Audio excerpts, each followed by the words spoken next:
All right, well, welcome here. Nice to see such a big crowd. So exciting. First, I'm going to do a little show and tell of my 4 of the books that I've written. I did my first NaNoWriMo, National Novel Writing Month, in 2010. And that's basically when I really started writing, was during NaNoWriMo 2010.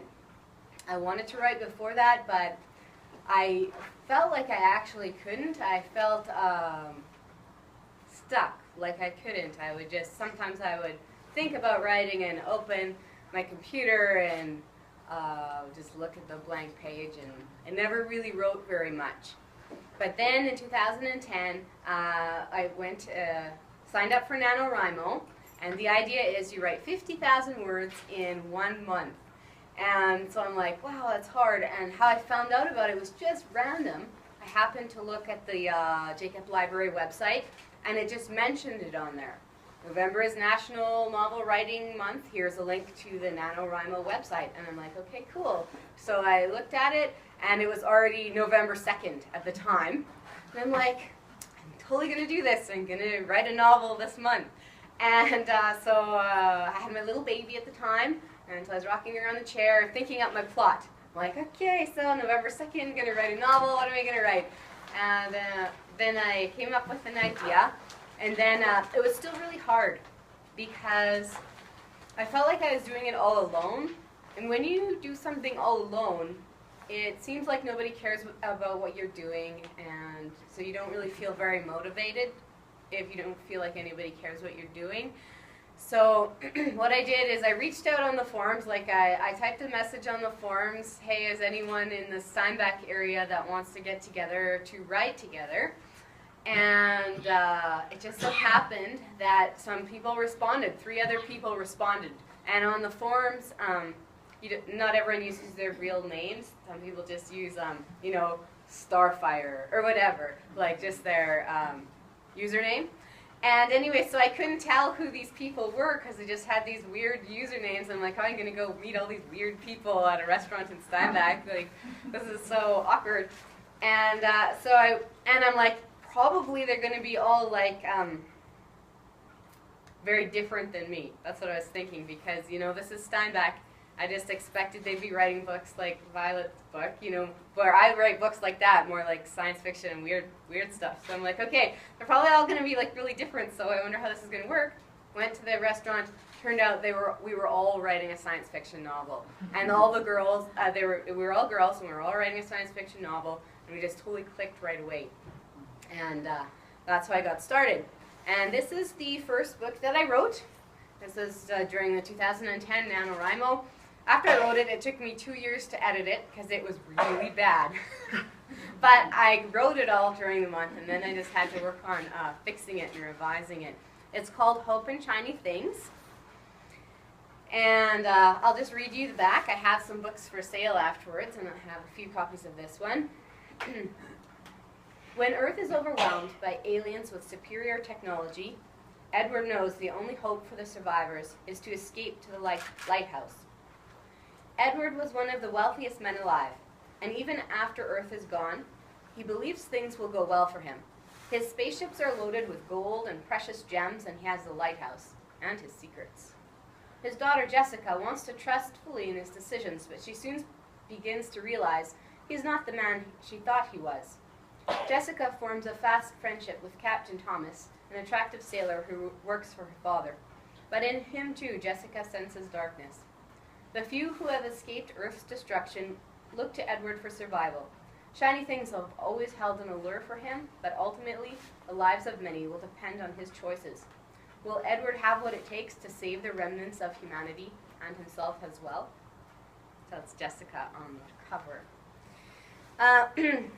Then, yeah, I'm just sharing all my NaNoWriMo novels because I don't want to have, I have 18 books already, so I'm not going to have 18 book launches. So I thought I'd just have this one and share 4 of my books. In 2011, NaNoWriMo, I wrote this one. It's called Dragon Warrior and the Princess. It's one of my favorite books. Violet read it. It's a gooder. So I'll just read you about it straight away. He's a volatile, genetically engineered slave, longing for peace. She's a spoiled princess who wants to reclaim the throne and save the world. He must help her. Princess Aurelia is left for dead on the frozen waste planet of Quisquile. There she meets a dragon warrior, the last of his kind. The dragon warrior, who has been left for dead, thought war and servitude were behind him, but his short-lived peace is shattered when the fiery young woman revives and starts telling him what to do. He submits himself to her as his duty as a slave to the royal family, but deep down he blames her for everything he is and all he's been forced to commit. After the dragon warrior saves Aurelia's life, the princess is duty-bound to return the favor. Her course of action shocks the dragon warrior as he tries to come to terms with his true nature and identity. The dragon warrior and the princess walk the path of honor together, but it will take a confrontation with space pirates, a supply run for weapons, a starship battle, a ground skirmish, and a rescue mission, and ultimately an encounter with evil itself before they find out where this journey will end. So that's for 2011. And last year, for 2012, last year I planned not to win. If you get 50,000 words, you win. Last year I planned not to win because this book isn't 50,000 words and it was partway done. But last year I was super busy and I had to be realistic and I knew I couldn't write 50,000 words in November. So I just did my own version, NaNoWriMo, National Novel Finishing Month. And I just finished this one that I was working on. So I only ended up writing 30,000 words. But to me it was a win because I finished this book and I was really happy with it because it's really awesome. And so that's what you can do, you know, if you're thinking, well, I would like to try writing a book, but I don't think I could write 50,000 words. Well, you could just participate even with the idea that you won't really write 50,000. You can make your own goal and shoot for that instead. So I'll read you about this one. Jade, the 14-year-old second-born Prince of Kedron, is full of unnatural powers and uncontrollable darkness. He is ready to seize the throne. But when Jade's life takes an unexpected turn, he meets Marigold, a simple farm girl who embodies everything that he is not. Gradually, for the first time, he begins to want the light. And then they also have something called Camp NaNoWriMo. During the spring and summer months, they have Camp NaNoWriMo. And so I wrote this one last April, and it's called Surviving the Apocalypse in Steinbach, Manitoba. And if you can see, that's the clock tower there on the front. And this one's available here tonight. It's also available at Hall's Bookstore. So I'll read you about this one. June Westcott has her life planned out. Graduate high school, get married, and become a successful author. She feels that she's going to be able to live the dream. Her books are actually starting to sell, and she's dating Caleb, the best guy ever. There's just one problem. It looks like it might be the end of the world. A Christian science fiction adventure that takes place in the near future, Surviving the Apocalypse in Steinbach, Manitoba, is unique among Christian fiction novels.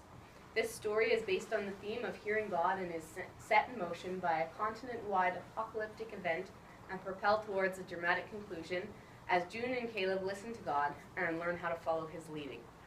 So some of my books are